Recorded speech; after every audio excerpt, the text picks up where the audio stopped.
A man dumps his fiancée, goes to a strip club, posts a photo with a dancer on his lap, and then shows up to the group outing 3 days later to try and steal someone else's girl. And the worst part, she didn't immediately shut him down. Episodes 10 and 11 drop February 25th, and based on everything we know, at least one of these remaining couples is not making it to that altar. Stay right there because I've got the full breakdown. Okay, here's what we are getting into today. Number 1, Chris's chaos. Follows this group into episodes 10 and 11, and Bree has some explaining to do. Number 2, I'm going to tell you which couples I think are done before they even reach the altar, and the spoilers floating around right now are concerning. And number 3, I'm breaking down everything you need to know before the season 10 finale on March 4th, because the wedding episodes are coming fast, and there is not enough time to fix what's broken. Stick around because this one is going to be a lot. And if you're new here, welcome. We break down every twist, every red flag, and every "wait, what did he just say" moment from your favorite reality shows. Subscribe so you don't miss the finale breakdown, because that video is going to go absolutely crazy. All right, let's catch everyone up, because if you haven't watched episodes 7 through 9 yet, pause this video and go do that immediately. We'll wait. Okay, season 10 is set in Ohio, Cincinnati to Columbus, and it gave us a record 7 engaged couples coming out of the pods. 7. This show has never done that before, and for a minute, it felt like this was going to be the wholesome, feel-good season. Like everyone found their person. Very cute. Very Hallmark movie. And then episodes 7 through 9 happened. Chris and Jessica, who honestly seemed like one of the more solid couples coming out of Cabo, imploded. Chris came home, went out drinking, didn't come home for 48 hours, and then sat Jessica down and basically told her he usually dates women who do CrossFit. She's a doctor, Chris, an infectious disease physician, and she was not about to beg for that man. She ended it. And honestly, iconic. She chose herself, and the entire pod squad rallied around her.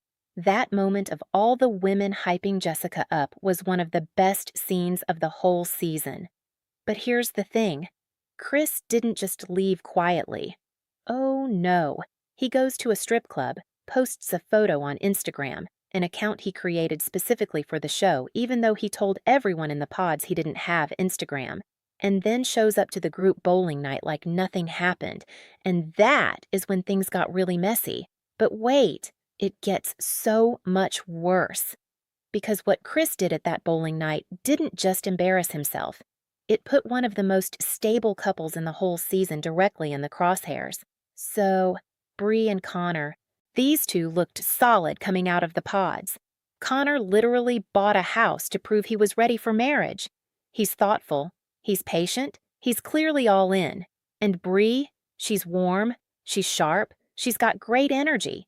They bonded over Michigan football and future family plans. Adorable, right?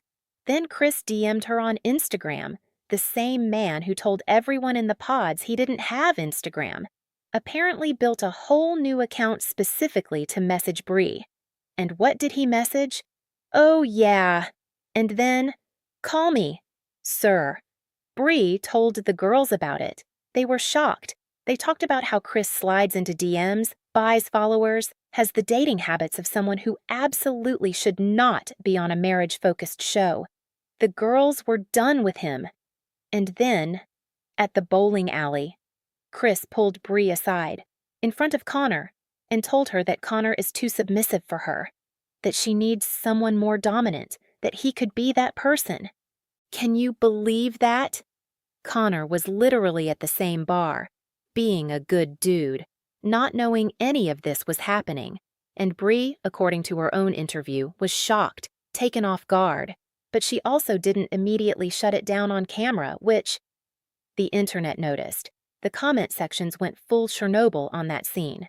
Now, to be fair, Bree has since said she did close the loop with Chris and made it clear Connor is her choice. She stands by that. But here's the question going into episodes 10 and 11. Does Connor find out what Chris actually said? Okay, I need you to focus right here because this next part changes everything we thought we knew about where these couples are headed. Episodes 10 and 11 drop February 25th, and based on what we've seen in previews, the wedding phase is beginning. These couples are about to stand at that altar and make the biggest decision of their lives. And based on where everyone was at the end of episode 9, several of these relationships are limping toward that finish line. Let's go through them fast. Emma and Mike, still fighting about whether they want kids. This is not a conversation you solve in 2 weeks before a wedding. This is a deal-breaker conversation dressed up like a compromise. Ashley and Alex, her dad basically told her on camera that honesty isn't Alex's strength. Alex also revealed in Cabo that his type is more like Brittany than Ashley.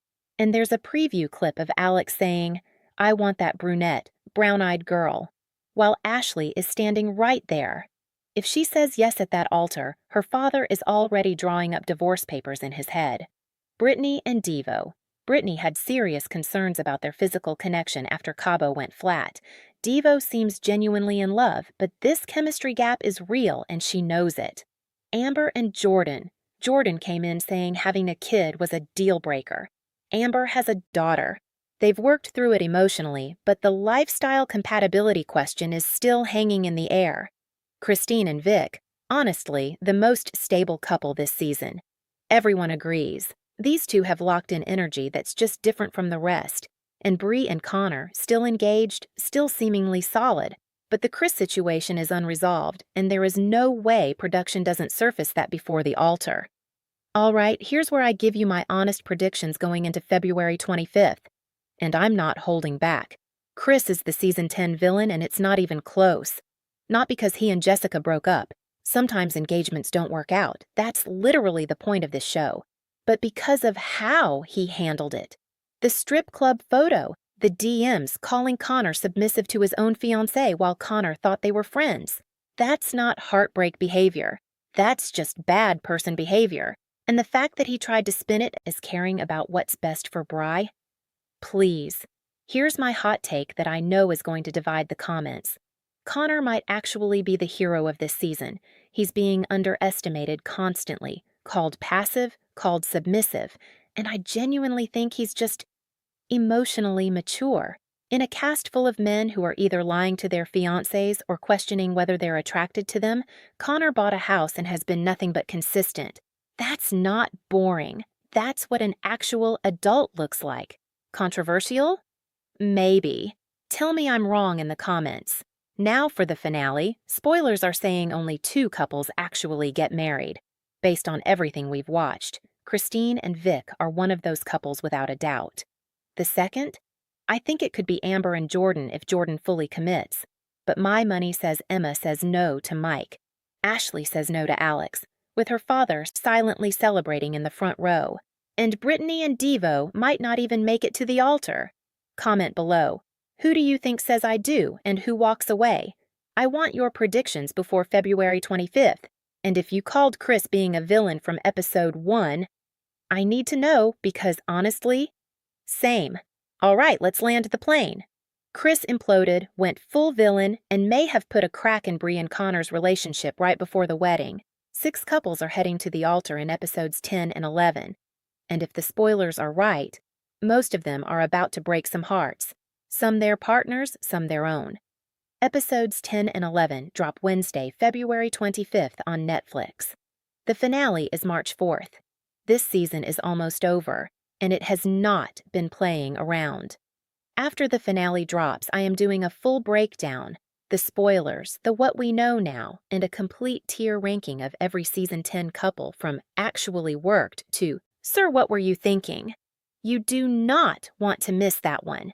If this video helped you catch up or hyped you up for Wednesday, drop a like. It genuinely helps more than you know. Subscribe if you're new. Hit the bell so YouTube actually tells you when we post. I'll see you on February 25th. Don't watch the episodes without me.